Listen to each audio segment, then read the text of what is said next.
What's up, yins? This week on Car Dad Bill, we have a 2023 Dodge Hornet GT Plus all-wheel drive. This is that small, little compact, small SUV that is all-wheel drive, has a nice peppy turbo engine in it, and it is just a blast to drive around in. Let's go for a drive. All right, guys, so a couple first impressions of the Hornet GT. And I think the first thing that I want to say is, number one, Acapulco gold color on the outside is fantastic. 20-inch wheels, black wheels are fantastic. All of the layout inside is very new and updated. Got a great instrument cluster for the driver. It's just a TV screen, but the fact that, how quickly and how many different customizable screens you can have is really cool nowadays.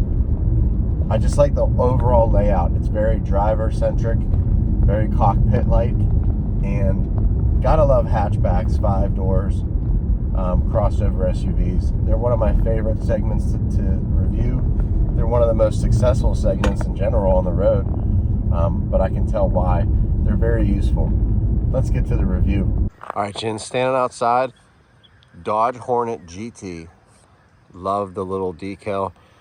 Like the Dodge logo now up front. That's really sharp.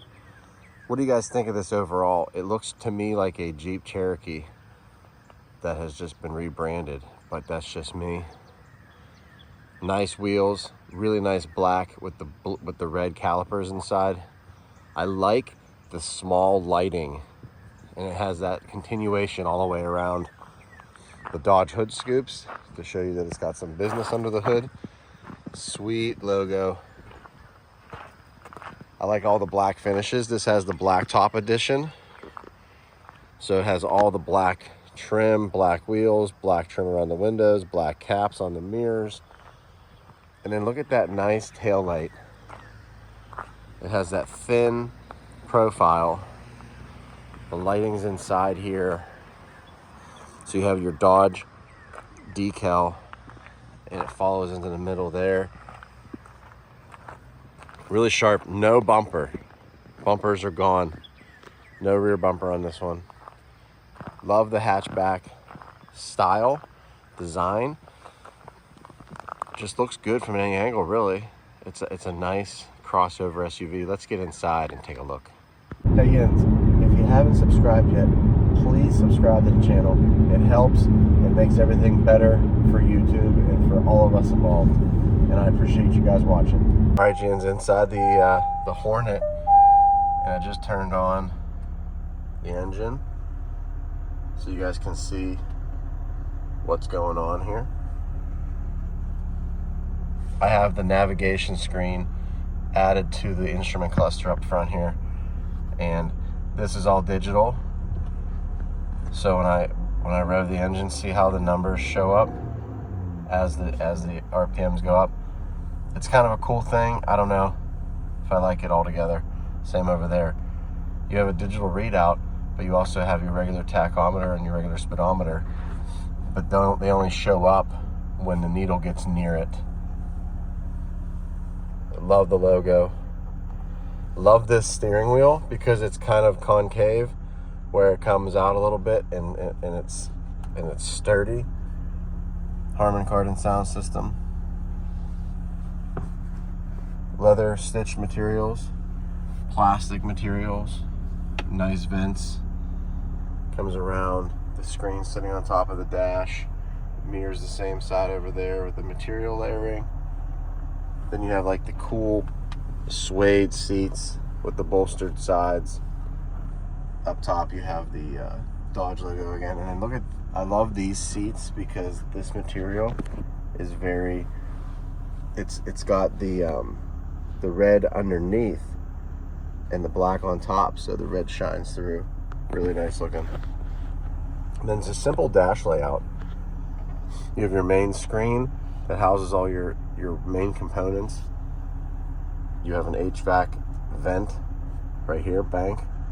Your start stop comes down to the bottom down here, and your auto start at the lights. Down here is your wireless charging with your regular ports. I have all my stuff down there. It's just a nice place for it. Volume control is right here, and that's going to be one of my biggest things. They took all the HVAC and put it up here, and they got rid of the volume knobs, and they put everything down here as far as volume, and now your parking brake, and then some of your other drive controls. But like, there's no volume now anymore, and then your wipers and everything are through here, and your headlights and your turn signals over here. So like, the volume there, I just don't like the volume there. But that's a quibble. Cup holders, center console, back seats. Let's go back there and check it out. But overall, very clean, nice looking. Sport button right here, I forgot to show you that. Very clean, nice looking. Let's go in the back and take a look. Back seat. Static seat belts for the kiddos. Charging ports for the kiddos. Not a bad back seat. It's about what to be expected. I can kind of sit behind myself, but there is limited seating, leg room for the adults in the room.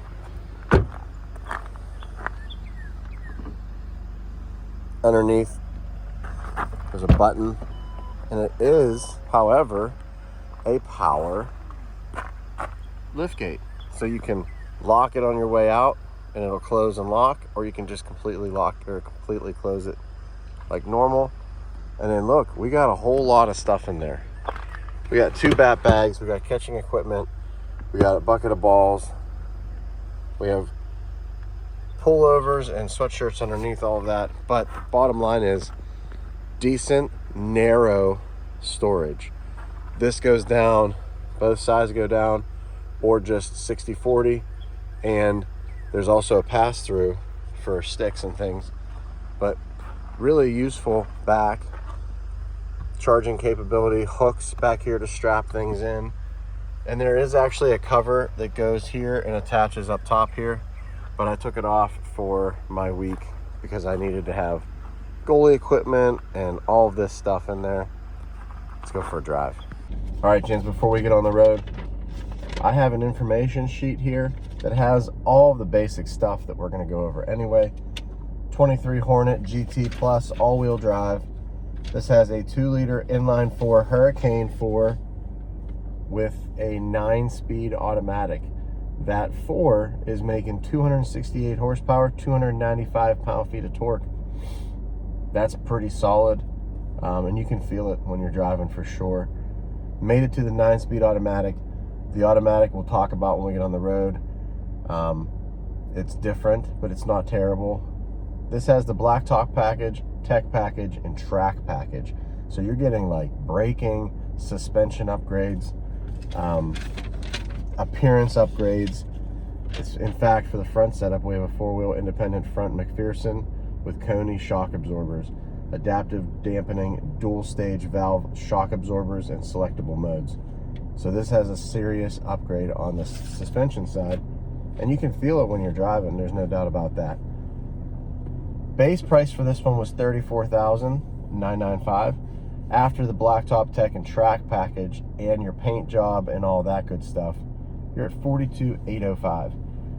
That's approaching too expensive for this size vehicle, but it does come equipped with a lot of good stuff that makes it drive really well. MPG, so the CDB real MPG that I'm getting is 27.8, 28, 29 sometimes, depending on where I'm driving, and they rate it at 21 and 29 respectively, so it's not too far off. And as far as the stats go, it's definitely laid out well, and it's definitely a cool little SUV. Let's get on the road and talk about how it behaves. All right, gents, now we're on the road, and there's a couple of things I want to go over as far as, you know, the basics for this vehicle, and it's not a bad vehicle. Actually, I look forward to driving little cars like this because, number one, they're easier to zip around in and get things done, running errands and whatnot, and they're just fun to drive, especially on these back roads. They are just super duper fun to drive. I'm gonna start on my good list because it's plentiful of things that I liked about this little vehicle. Number one, it's small and it's quick. I already talked about that. Handling and the sporty aspect of it, the lighting outside, the brake package, and the power liftgate. Those are all good things.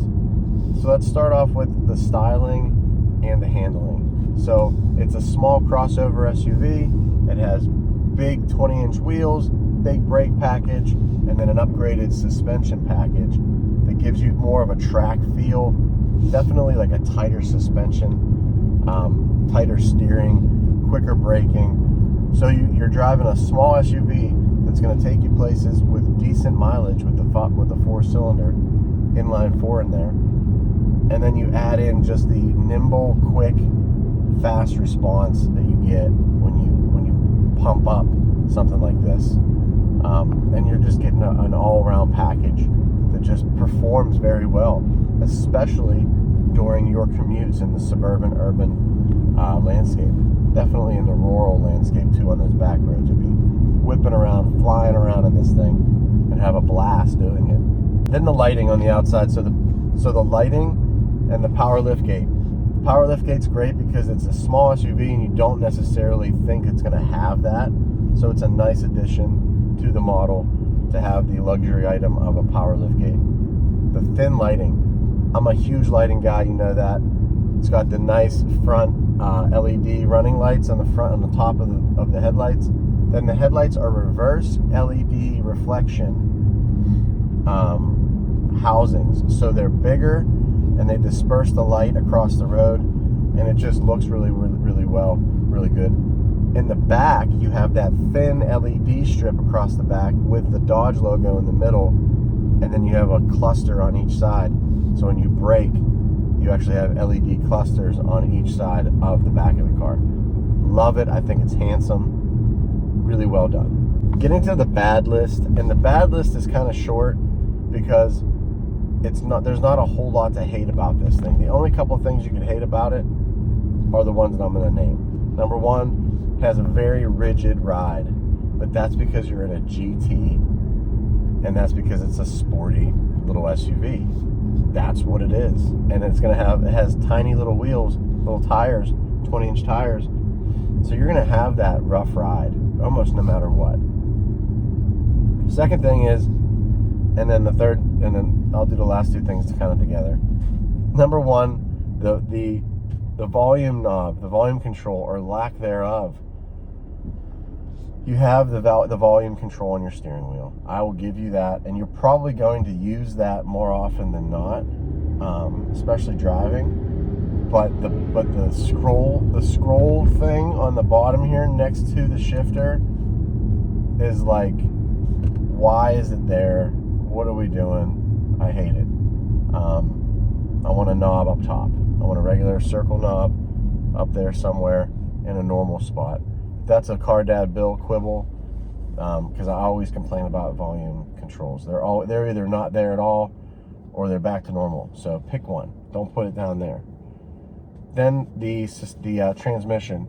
The throttle mapping in the transmission is suspect, and as I've driven it this week and I've given it my inputs, it has absolutely improved and has gotten better over time. But the first few days when it was learning how I drive, it was a hot mess. It was almost impossible to go slow without it bouncing back and forth between gears, up and down, up and down, up and down, up and down. I've gotten to the point now where I can just feather the throttle and it works just fine. And I think it takes a couple days for the car to actually know how you drive, and then it adapts to that. But the first day or two, maybe even 3, was definitely choppy and noticeable. That's my last quibble. All right, Jen's getting on the highway up here. I'm gonna punch the throttle. And I'm gonna wrap this video up because this is a great little SUV. I had a blast driving it this week. It's Car Dad Bill with real cars, real people for real life. This is one of my favorite on-ramps. And this is especially because it's a twisty on-ramp. I like twisty sometimes, and sometimes I just like to go, crazy, straight up. This is a twisty one. with that bump. This one does all right with the bump. And then you're on the throttle. And let me be clear, this is not a turbo. I maybe misquoted myself earlier by saying it's a turbo. It's not. It's an inline 4 with almost 300 horsepower or 300 pounds of torque. It's pretty solid. And like, I just walk away from people on the highway and it holds speed really well. And it's pretty quiet in here.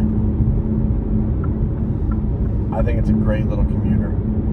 See you next week. Thanks for watching. Talk to you again.